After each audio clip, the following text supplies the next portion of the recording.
Last Sunday was Saturday Night Live's 50th anniversary show. I was actually kind of excited to watch it. Growing up, Saturday Night Live was appointment TV, and well before there was stuff to record it on, for those of you who can remember that. Eventually, you could tape it on your VCR, and now you can actually DVR it. But back then, I used to love to stay up. My parents would say, if you're good, you can watch the monologue. As I got older, I got to watch maybe a couple skits, and then I made it to the news update. I loved when Weekend Update was helmed by Norm Macdonald, the fake news anchor. That was actually when it was legitimately funny. And I was actually kind of excited to see how they presented the 50th anniversary. What direction would it go in? I wanted to know, was it going to be a series of the old clips, kind of reminding us of that day when it was funny? As I shared with you earlier this week, I was traveling this weekend. I was in Idaho. I was coming home, and I was supposed to land early in the afternoon or late in the afternoon, so I could have watched it. But for a variety of weather reasons, that didn't happen. And so I couldn't watch it live. I did see a bunch of clips online. I watched a little of it the next day on the morning shows, and then I sat down and watched some of it. And I had hoped they would have concentrated on those iconic skits over the past 5 decades. You know the ones that I'm talking about with Chevy Chase, Steve Martin, Chris Farley, Dana Carvey, Will Ferrell. You know who I'm talking about. The iconic skits that had like Matt Foley when Chris Farley would fall through a table. Mr. Robinson's Neighborhood with Eddie Murphy. Who is it? Or Wayne's World with Mike Meyer and Dana Carvey. Party on, Wayne. Party on, Garth. But they couldn't help themselves. They just couldn't. They began with this monologue with Steve Martin. Okay, he's a funny guy.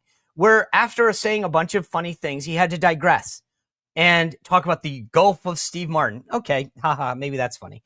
And then he went on, though, by bringing on his sidekick, Martin Short, who apparently is Canadian. So he had fake ICE agents attempt to arrest him and escort him off. Oh, do you have your passport on you? No. ICE, get him! No! I'll cooperate! Don't take me! All clearly aimed at poking fun and being mean about President Trump and his policies, which frankly are widely popular. But it got worse. What began as a funny skit a little while later, they called it Black Jeopardy. It had Kenan Thompson, Eddie Murphy, Tracy Morgan, and Chris Rock. Started off pretty funny, even a little self-deprecating, making fun of Saturday Night Live itself. And then it went south quickly.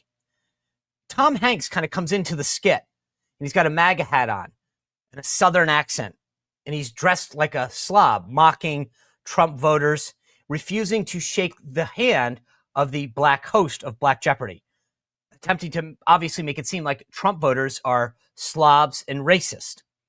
It was both gratuitously stupid, but it was also misinformation, if you think about it. Donald Trump won the black vote by over 20% more than any previous Republican. In fact, it was black men that probably put him over the top and literally allowed him to secure the election, running against a black woman. The real joke, though, is like not just black men, but many other parts of the traditional Democratic coalition abandoned the Democratic Party. So the joke's on them. Now, if you actually want to see funny Saturday Night Live, maybe the future, just play a clip of what today's real Democratic Party actually looks like and sounds like. Here's a reminder if you want to see what I'm talking about.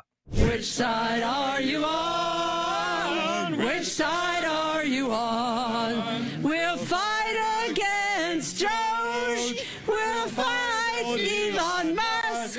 No Elon's kept within our walls. We'll fight from dawn to dusk.